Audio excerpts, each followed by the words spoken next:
স্থানীয় ৰাইজৰ বাবে ৰঙামাটি টুলগেট বিনামূলীয়া হ'ব লাগিবই। স্থানীয় ৰাইজৰ বাবে ৰঙামাটি টুলগেট বিনামূলীয়া হ'ব লাগিবই।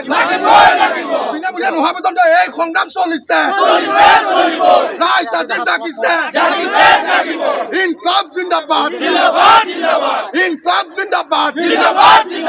ইনকলাব জিন্দাবাদ। স্থানীয় ৰাইজৰ ঐক্যবদ্ধ সংগ্ৰাম জিন্দাবাদ। স্থানীয় ৰাইজৰ ঐক্যবদ্ধ সংগ্ৰাম জিন্দাবাদ। ৰঙামাটি টুলগেট বিনামূলীয়া হ'ব লাগিবই। এই সংগ্ৰাম চলিছে। এই জুই জ্বলিছে। ৰঙামাটি টুলগেট স্থানীয় ৰাইজৰ বাবে বিনামূলীয়া হ'ব লাগিবই। বিনামূলীয়া নোহোৱা পৰ্যন্ত আমাৰ সংগ্ৰাম চলিছে। এই জুই জ্বলিছে।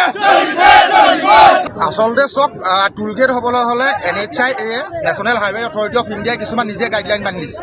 প্ৰথম কথাটো হৈ গ'ল পৌৰসভাৰ 9 কিলোমিটাৰ ব্যাসাৰ্ধৰ ভিতৰত এখন টুলগেট হ'ব নোৱাৰে। আপোনালোকে চাব ডেৰগাঁও পৌৰসভা এলেকা য'ত শেষ হৈছে তাৰ পৰা ৰঙামাটিলৈ মাত্ৰ 7 কিলোমিটাৰ। তাৰপিছতো এখন টুলগেট বনোৱা হৈছে। আৰু দ্বিতীয় কথাটো হৈ গ'ল চক এখন টুলগেট হ'বলৈ হ'লে ৰাস্তাৰ দুয়ো কাষে মহিলা আৰু পুৰুষৰ বাবে প্ৰস্ৰাৱগাৰ আৰু শৌচাগাৰ ব্যৱস্থা থাকিব লাগিব। আপোনালোকে নিজেই চাওক এখন টুলগেট খুলিলে ইয়াত প্ৰস্ৰাৱগাৰ আৰু শৌচাগাৰ ব্যৱস্থা আছে নেকি?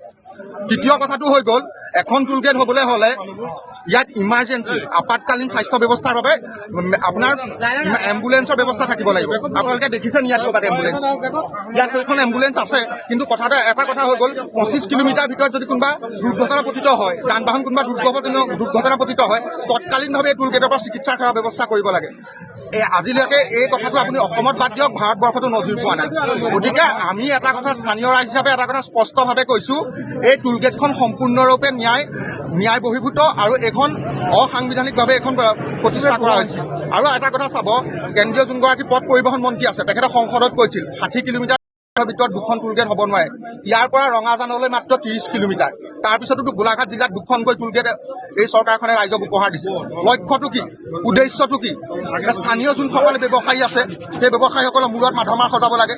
গতিকে আমি এটা কথা স্পষ্ট ৰূপত কৈছোঁ স্থানীয় ৰাইজ হিচাপে, এই ৰঙামাটি অঞ্চলৰ পৰা 20 কিলোমিটাৰ পূব পশ্চিম উত্তৰ দক্ষিণ এই চাৰিওটা দিশত 20 কিলোমিটাৰ কোনো কমাৰ্চিয়েল ভেহিকুল হওক কোনো পাৰ্চনেল ভেহিকুল হওক 1 টকা পইচা নিদিওঁ, এইটো স্পষ্ট।